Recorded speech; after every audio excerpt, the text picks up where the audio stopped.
ISIS is afraid of fissures. It actually just beheaded one of its own intelligence chiefs, as well as a number of other officials, in part out of concern that they were feeding intelligence to Western powers. So accentuating those fissures, helping ISIS's enemies, including providing weapons, intelligence, money to non-state actors, similar to what the U.S. did earlier during the surge in Iraq, when it helped to prop up a non-state group called the Sahwa, or the Awakening, is part of what would be a more comprehensive strategy. All signs of the current ISIS crisis have pointed to Syria, the land run by a brutal and obviously mentally deranged despot who would rather crater his country than allow basic human rights. As if by magic, suddenly their neighbors see a problem and may seek to become involved. This while the skies above Tripoli in Libya buzz with American aircraft watching a city being taken over by a former ragtag band of desert dwellers. Still with us? This and much more. Let's welcome back to MidPoint from LIGNET.com, former CIA analyst Lisa Ruth, with our dig into the intelligence community. And the dig is getting pretty deep these days. It is. There's plenty to discuss. Here we go again now. We're back in Libya again. The Tripoli airport has been taken. How do we then view this in terms of the overall instability? And I didn't want to use the word stability, but instability in the Middle East. You know, I heard someone talking this morning about ISIS and looking at where you could go next. Libya is a great place to go. There's a lot of chaos. There's a lot of instability. Right now, we have a situation where nobody's in charge. And it is very tempting to look at this as an Islamist secular battle, but it's really not. It's regional, it's tribal, it's secular, it's Islamist. But it does raise the possibility, although I want to say we have not seen ISIS there yet. This is something that extremists could very easily take advantage of and move in, whether it's ISIS or another strong group. But this, as you pointed out, this is a vacuum that we have here in Libya at this point. Is there any reason to believe under any circumstance that anyone is actually in control of this country or this government at this time? Absolutely not. And the latest, when the Islamists took over the airport, the first thing they did was call for the government to step down. They said they're illegitimate and they need the previous parliament back in, which was heavily dominated by Islamists. You know, nobody's really in charge. The parliament's not even in Tripoli because they're worried about their safety. They're outside of Tripoli. You've got the airport falling. You've got the oil fields under militia control. You've got ports under militia control. Absolutely, positively, nobody's in charge. Not even one of the militias. They're all very fractured. There's little pieces controlling little parts of Libya. No single entity of any kind is in charge. Now we see Egypt getting involved. I think that this is the most fascinating thing here, because while we fight wars, while there are tribal factions fighting wars, the other countries have sort of stayed out. They've been a little calm here at this point. Why is Egypt suddenly getting involved? And I think if you look back, there was Egyptian press way back in June, which seems like ages ago in some ways, talking about that Sisi was probably already helping Haftar, who is the former general, who was also lived in Vienna, Virginia for a while, cleverly right next to CIA headquarters, and was running camps there. What a coincidence. It is. It's quite a coincidence. He was also spirited out of Chad by the CIA. He was there helping Gaddafi before things soured. But back to the Egypt question, it appears from what we were piecing together, Egypt, as well as the UAE, has been helping Haftar try to get rid of these Islamists. Haftar is actually trying to kind of position himself as Libya's Sisi. He's a strong man there. He's powerful. As you said, with nobody in control, nature abhors a vacuum. It suggests an opportunity for Haftar to step in. He's somebody who's been sidelined. You know, he's probably maneuvering to take some of that control. Now, the Obama administration claimed they did not know that Egypt and UAE were going in for strikes. You believe it? You fall for it? You know, again, I don't have access to classified information. Your best guess. And, well, what I'm saying is, all the analysts I talk to at LIGNET have known this for months and months and months. I find it very, very hard to believe that an administration with access to classified information, with some of the smartest, best intelligence officers I know, didn't see this. If we're gleaning this from putting together open source information, I find it disingenuous that the administration did not know. How do we now use this to our advantage with that power vacuum in Libya?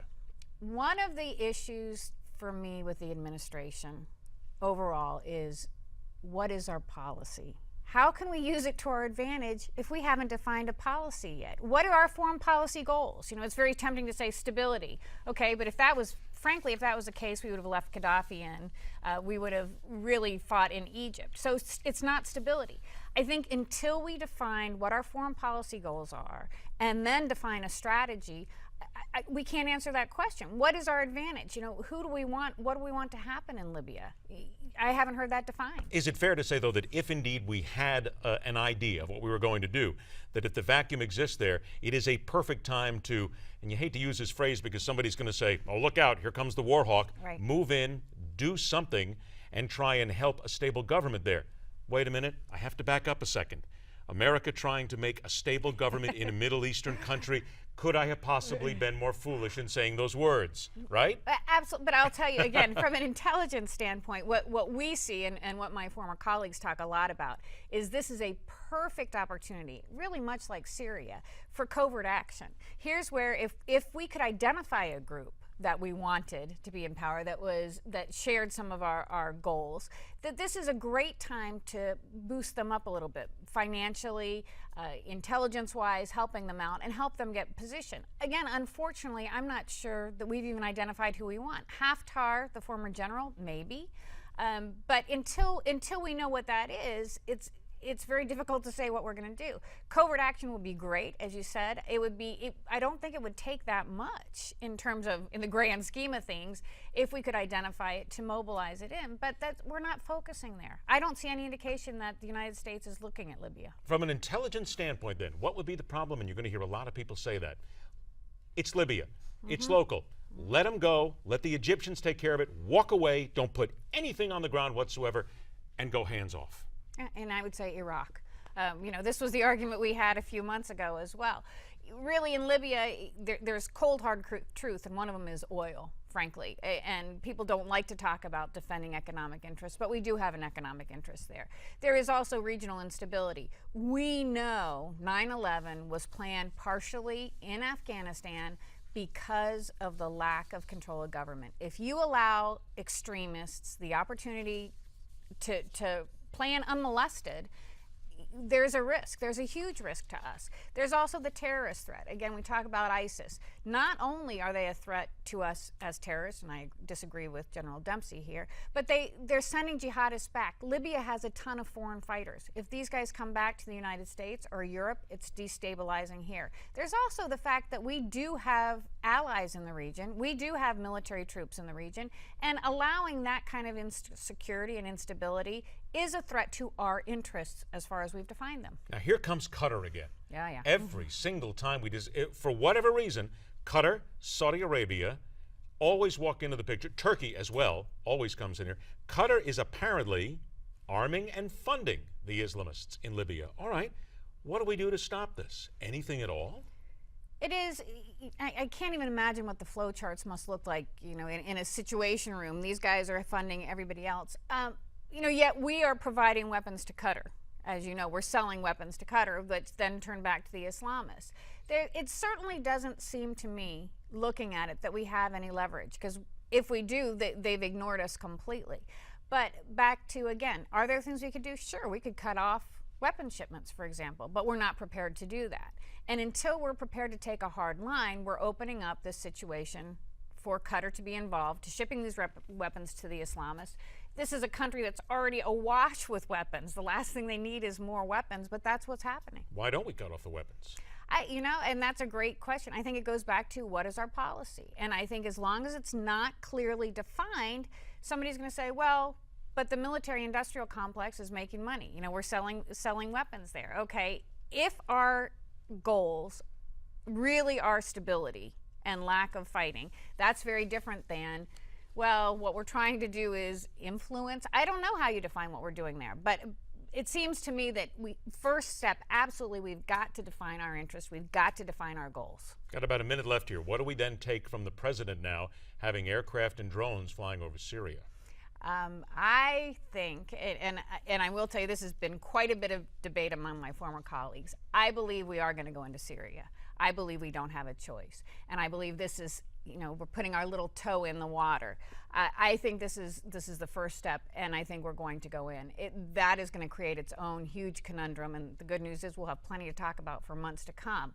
But I do think we're going to go into Syria. Do we have a plan? No, I don't think so. I hate to keep coming back to that, Yeah. but everything we talk about still comes back to not knowing what if you're going to go in and break it, Right. you better be ready to fix it. I don't see anybody in this administration or anywhere with a plan to fix it. Again.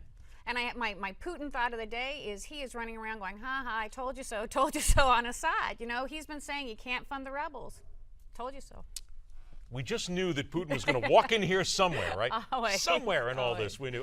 By the way, for an in-depth analysis and forecasting on the situation in Iraq, other geopolitical matters, we always tell you go to LIGNET.com, and Lisa Ruth will join us weekly right here. Always a pleasure to see you.